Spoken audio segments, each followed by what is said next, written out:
April 2014. Oakland, California in the United States of America, home to 23-year-old Kimberly Robertson. Kimberly Robertson was originally from Texas, growing up in Dallas. After going to Kimball High School, she graduated from ITT Technical Institute in DeSoto in December of 2013. She then relocated to Oakland with her 2-year-old daughter. Kimberly was at Heald College in San Francisco and was part of the criminal justice program. Kimberly was fun and outgoing and utterly devoted to her little girl. Kimberly's life had seen its fair share of tragedy. When she was just 2 years old, her mother had been shot and murdered by her boyfriend, and Kimberly later moved to Oakland with the determination that she was going to give her child the best start in life possible. Friday, the 4th of April, 2014. Kimberly had spent the day having her hair and nails done and headed over to her sister's place as she got ready to go out with her boyfriend. Her sister Marquita was looking after her daughter, and Kimberly was in a great mood and excited to enjoy her evening. She headed out the door and set off to go and have fun. Saturday, the 5th of April 2014, 6:40 a.m. The 1900 block of 3rd Avenue. Outside of the F.M. Smith Recreation Centre, a body was found by a passing cyclist. Oakland police were dispatched and the Oakland Fire Department and paramedics soon arrived too. They fought hard to try and save the woman, but sadly there was nothing that could be done, and she was pronounced dead at the scene. Not far from her body, a sweater was found, which was bagged up and taken away as evidence, as was a receipt for garden supplies. They were able to find some ID on the body, giving their victim a name: 23-year-old Kimberly Robertson. Kimberly's face had been beaten badly, her hands and arms were bruised, indicating that she had tried to fight her killer off. Her jewellery and phone had also been stolen.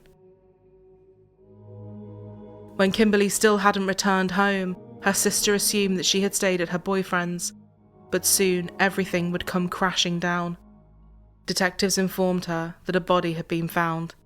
It was that of her sister Kimberly. She was utterly devastated and didn't know of anyone who would want to hurt Kimberly, let alone kill her. But she was adamant about one thing: Kimberly's boyfriend Danny would not be the person responsible. Danny was quickly brought in to be questioned. He was calm and told the officers they hadn't been dating long, but they had been friends for a few months.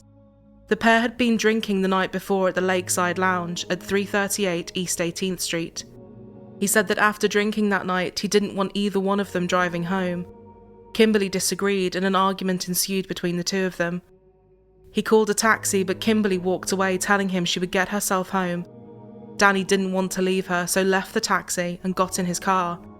He drove and parked opposite from where she was stood at a bus stop and decided to wait it out. He told the officers that he fell asleep, and when he woke up later, she was no longer at the bus stop. As the officers looked into his story, they got the results of the preliminary autopsy back. She had suffered massive head injuries and a brain hemorrhage. She had also been the victim of a sexual assault. Tributes were left to Kimberly on her Facebook page, many in complete shock at her death.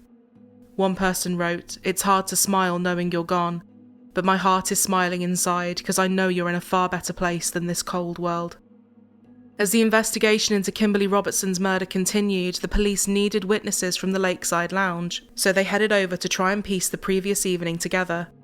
It was here that they found witnesses that could reveal everything: security cameras.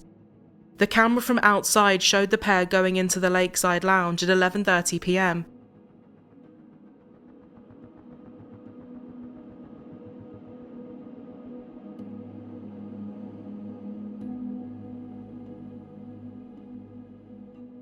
The pair didn't speak and barely even acknowledged one another.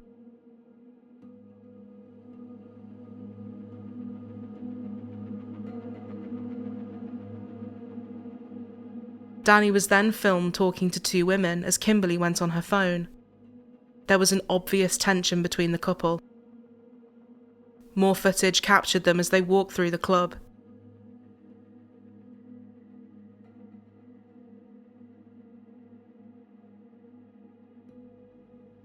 They were then seen leaving the club with a male at 1:15 a.m.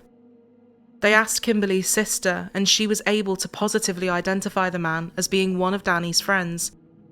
He was brought in by the police and told them he had indeed been with them and had taken them back to the parking lot at 1:24 a.m. where their car had been parked. And the officers could not believe their luck. When they went to the parking lot, they discovered it was next to a Walgreens, and this Walgreens had security cameras. The footage began to play from 1:24 a.m. They watched for more than 20 minutes with no sign of them. Then, at 1:50 a.m., a taxi pulled up.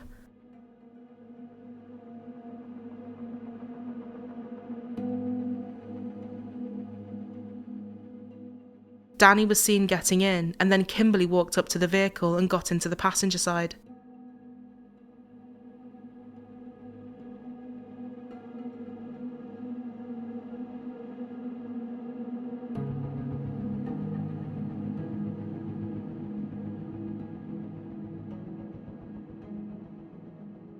"30 seconds went by and the car was stationary before Kimberly got out and walked away. The taxi then drove off with Danny.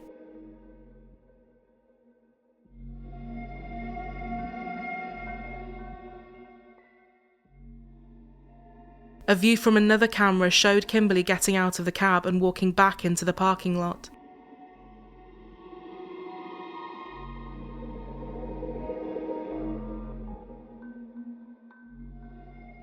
One minute later, the taxi came back. It wasn't clear what was happening, but the police believed that Danny was scanning the parking lot to try and find her.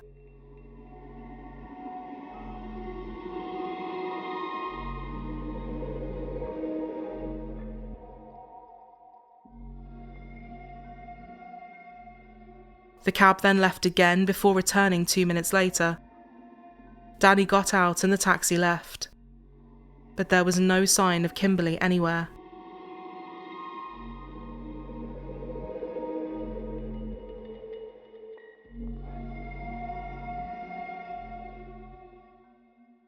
Just after 2 a.m, the camera caught something. Leaving the parking lot was a black SUV. It was Danny. His story was checking out. The officers drove to the bus stop where Danny said Kimberly had been waiting before he fell asleep. Thankfully, this area too was covered by cameras. His vehicle was seen pulling up just like he had said. He parked opposite the bus stop. The car stayed there all night and he didn't get out until 6:18 a.m. Danny had been telling the truth. His alibi checked out. He had not been the one to murder Kimberly. So, who had?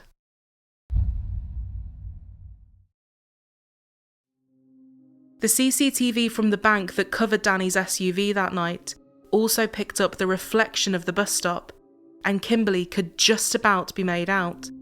At 2:05 a.m, just a few minutes after Danny pulled up, a red Toyota 4Runner SUV was spotted driving past the bus stop on the other side of the road to Danny's vehicle. It then turned around and drove back down the road. When they wound the footage back, they realised something. This was not the first time this vehicle had driven up and down this road. It had done it several times and circled the bus stop where Kimberly was. This was very unusual and concerning behaviour from the driver. Then the reflection of the bus stop seen on the footage showed something truly disturbing. The car had stopped at the bus stop and someone stood there was seen talking to the driver before getting in. The car then did a U-turn and drove back past Danny's car, showing someone in the passenger seat. The police had a horrible feeling it was Kimberly.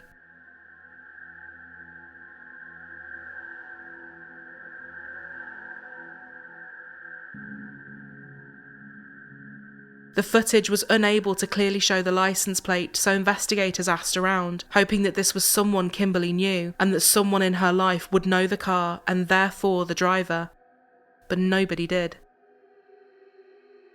The next place to look was the FM Smith Recreation Centre where her body had been found. Just like all the other places, this too had surveillance cameras. They began watching the footage from 2:30 a.m, hoping to spot the red Toyota. And at 3 o'clock, the car was seen driving down the road, But so frustratingly, this footage still did not show the license plate clearly. Although the footage was incredibly helpful, it still wasn't enough, so the officers decided to take a different route.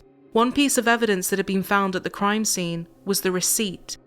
It was a receipt for a Lowe's home improvement store from the 23rd of March at 6:02 p.m. This store was 100 miles away from where Kimberly had been found.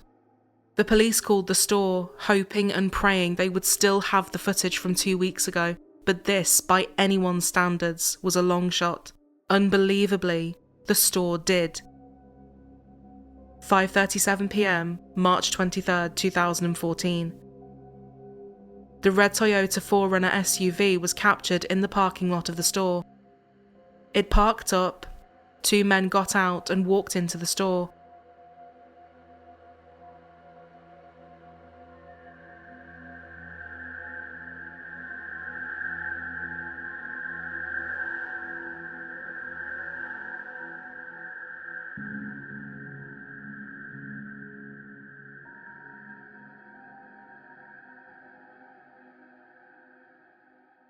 Footage from the checkout had showed that the goods had been paid for by card. This card was traced to a 53-year-old woman, meaning it was potentially stolen. Records showed that the card had been used just 3 hours later at a fast food restaurant. As the red Toyota 4Runner pulled in, they finally had an image of the driver. But much to the frustration of the police, the license plate was still too blurry. But then the fast food worker at the restaurant told them they could pull up footage from the rear camera, which was clearer. And there it was, the license plate. It was traced to a man living in Oakland. His name was Prince Cheche, but he went by Frank. He was originally from Ghana and had moved to Oakland in 2007. He was 41 years old, sold clothes at local farmers markets, was married, and a father of 3. Checks soon revealed that the passenger had actually been in custody when Kimberly was killed, so he was instantly ruled out. All eyes were now on Frank. They needed to prove that he was the man responsible for Kimberly's rape and murder, so using undercover cameras, they took flyers around his neighbourhood and asked people for information. They then knocked on apartment 8, Frank's door. They told him they were in the neighbourhood and investigating the recent murder of a young woman. The officer showed him a flyer and asked if he had seen the woman before, or knew her at all. Bearing in mind the officers already knew that she had been in his car. He looked at the flyer and said no, he didn't know her, and he hadn't seen her in the area. They told him that should he remember anything or recall seeing her, he needed to contact the Oakland Police Department. The officer double-checked the man's name, and he confirmed who he was. He was the man in the footage. His denial that he even knew her when they knew she had been in his car finally gave the officers enough to place him under arrest. He was taken in to be interviewed, 5 days after her body was found. He now had to explain himself. Why had he been suspiciously driving around on the night Kimberly was killed? In his interview, he told the officers that he had been having a stressful moment with his wife. It had been going on for some time, and it had resulted in him not wanting to be at the house much, choosing instead to stay away. "You've never seen her before?" the officer asked. I don't remember. She had a long wig, she had a long weave on, you know. I don't remember her face." Then his story would suddenly change. He admitted he had met her before, and given her a ride that night. "I gave her a ride, you know." He said that the pair did have sexual contact as she had offered to sleep with him for money, but he said he dropped her off and drove away, and denied having anything to do with her murder. As his story had now changed, and given what they knew about the manner of her death, he was officially charged with murder and the special circumstance of committing a murder during a rape. Then finally more evidence would come in that would strengthen their case. His DNA was a match to the semen found on her body. He was held without bond in the Santa Rita jail, and before long it was time for him to go on trial.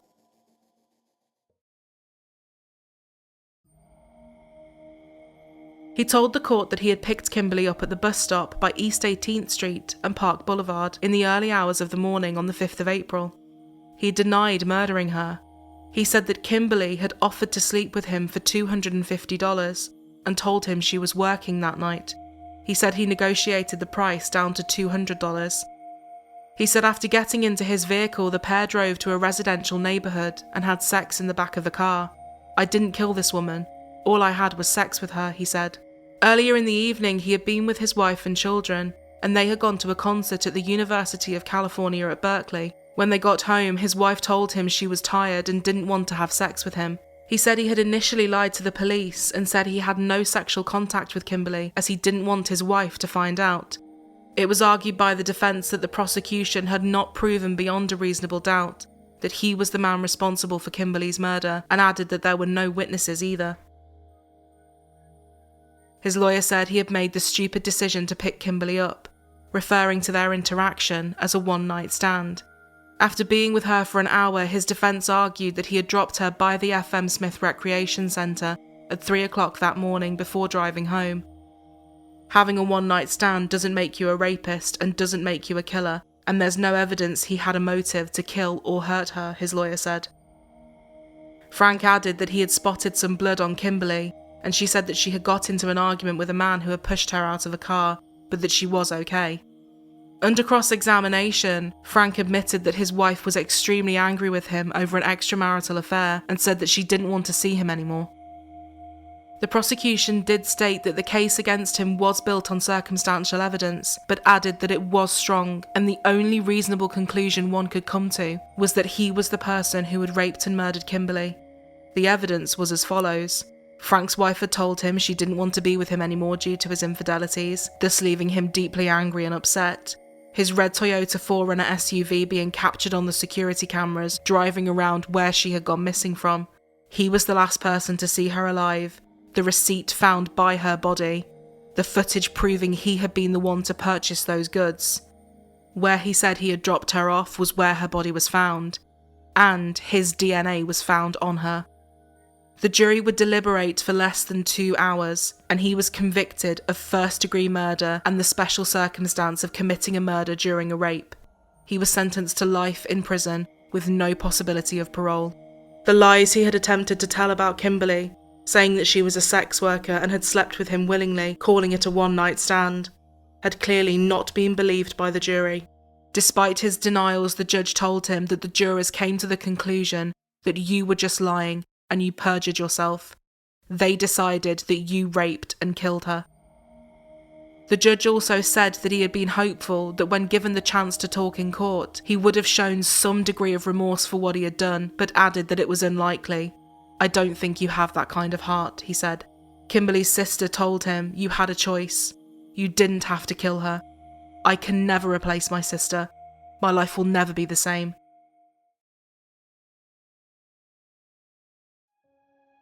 It's hard to imagine what Kimberly Robertson must have gone through in her last moments, and the impact caused in the aftermath of her death is truly difficult to fully comprehend. Knowing that her child will have to grow up without her mother, just as she had, due to the appalling and depraved actions of another, is heartbreaking to think about. Kimberly Robertson was a fun, outgoing, happy woman with her whole life ahead of her, a life that, without question, was filled with endless promise and opportunity.